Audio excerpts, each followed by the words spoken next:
وەزارەتی خوێندنی باڵا و توێژینەوەی زانستی بە مەبەستی چاکسازی لە سیستمی وەرگرتن لە زانکۆ و پەیمانگە حکوومیەکان ساڵی ڕابردوو وەرگرتنی خوێندکارانی لە زیاتر لە 100 بەش لە زانکۆ و پەیمانگەکانی کرد بە سیستمی ڕاستەوخۆ. ئەم هەنگاوە لەلایەن قوتابیانەوە پێشوازی لێکرا، هەر بۆیە وەزارەتەکە بۆ ئەم ساڵیش بەشەکانی بۆ 377 بەش زیاد کرد. ئەو قوتابیانەشی فۆرمی قبولکردنی ڕاستەوخۆیان وەرگرتووە. دەربارەی پرۆسەکە بەم شێوەیە بۆ پەیام دەدوێن. قوتابیان پێم وایە بەڕێچێکی هەرە زۆر هەر هەم قوتابیەکان هاتوین دەمانێت فۆرم ڕاستەوخۆ پڕکەینەوە بۆی ئەو بەشێکە خۆمان بەدڵمان لەو بەشەی نامەم گەڕێتەوە. بە شێوێکی گشتی باشە، بەڵام هێشتا خراپە چووکە ناکرێت 65 لەگەر 80 بەراورد بکرێت. دەگاتە وەکو زانکۆڵایەن دەرەکەوێت چووکە لەو ڕاستەوخۆی سەیری معدەلەکرێت.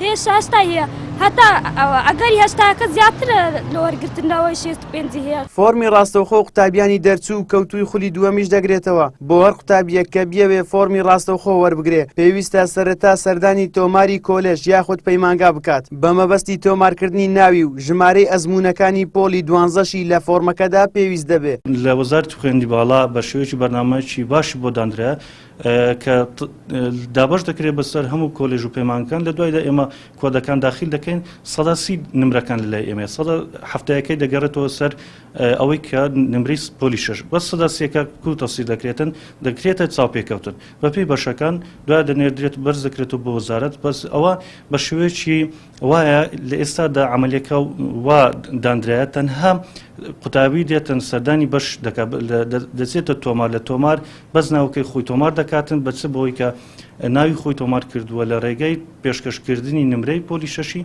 زایدەن کۆدی ئیمتحانی کە پێ دەدرێن ژمارەی ئەزموون. لە کۆتاییشدا هەر قوتابیەک دەتوانێت 3 بەش بە ئارەزووی خۆی هەڵبژێرێ و دوای تەواوبوونی پرۆسەکەش لەلایەن لیژنەی زانستی بەشەوە تاقیکردنەوەیەک لەسەر 30 نمرە بە قوتابیەکان دەکرێت و لەگەڵ 7 نمرەکەی تری پۆلی 12ش کۆ دەکرێتەوە و دواتریش ناوەکان ڕادەگەێنرێ.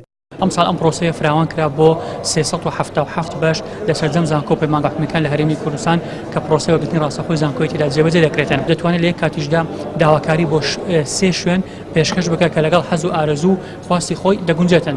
ئەوە دوای ئەوەی کەوا پرۆسەی پێشکەشکردن تەواو دەبێت هەر خوێندکارێکی 12 ئامادەی تاقیکردنەوەیەکی ئەنجام دەداتن لەو شوێنەی کە داواکاری پێشکەش کردووە کە تاقیکردنەوەکە لەلایەن لیژنەی زانستی بەشەوە ئەنجام بدرێتن و پرسیارەکان لەلایەن ئەوانەوە دابین دەکرێت دادەنرێتن.